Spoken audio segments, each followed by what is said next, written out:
Are we supposed to be talking about something? Don't use that part there. So we have to have something to say. I'm squinting.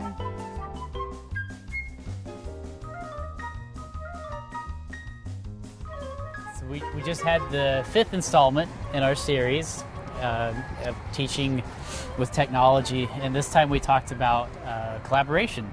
Yep, working with collaborative spaces of all kinds, but particularly we want to talk about 2 tools, so collaborative sites and Google Docs and Learn at UW. Yeah, and you started with talking about collaborative sites, which is a platform provided for the College of Letters and Science. Tell me more.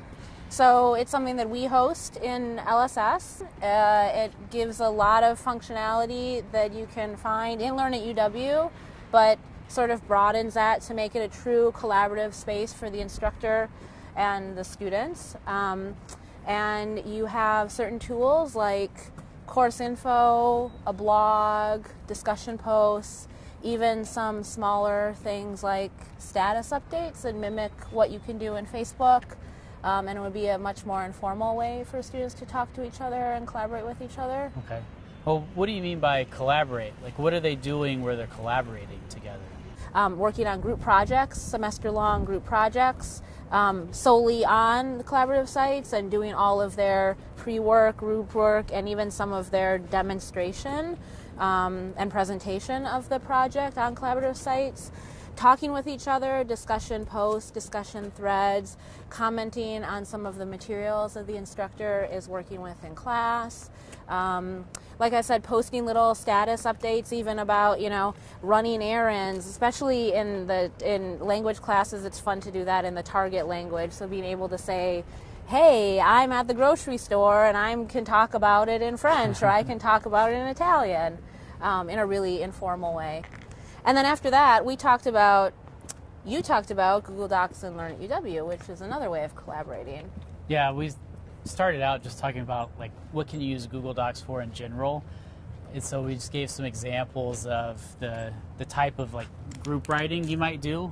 And so we're talking about like a group project where you're writing the script for your presentation, and whether you're side by side with one another or in separate locations, you can work together on the text for that. Also, like a group writing assignment where you can kind of divide out sections, and you can write your section and see it all, how it fits together. But also we talked about like individual writing, but where you want to have more of an emphasis on the process, because within Google Docs you can have a revision history.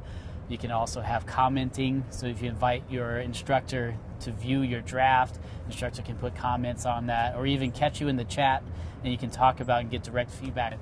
We also talked about how you can share a Google Doc within Learn at UW, and so you can have the functionality of that tool without having to go to different places. Students always mention that they don't want to have yet another place to go, so you put it within Learn at UW in your content section.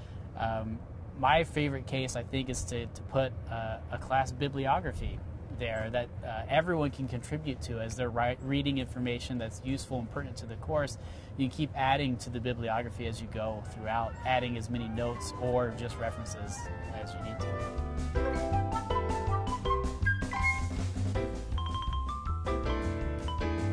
So the title is Beyond the Classroom, Broadening Your Personal and Professional Networks. We've come up with a handful of resources, journals, links, other places where people can go, social media outlets that people might be interested in too, and talking about what each of those might be good for, when you might want to use them, where they are on the spectrum of personal versus professional or pedagogical. As always, we'll be interested in knowing what our participants are doing now, what they can share too. Great, looking forward to it. All right.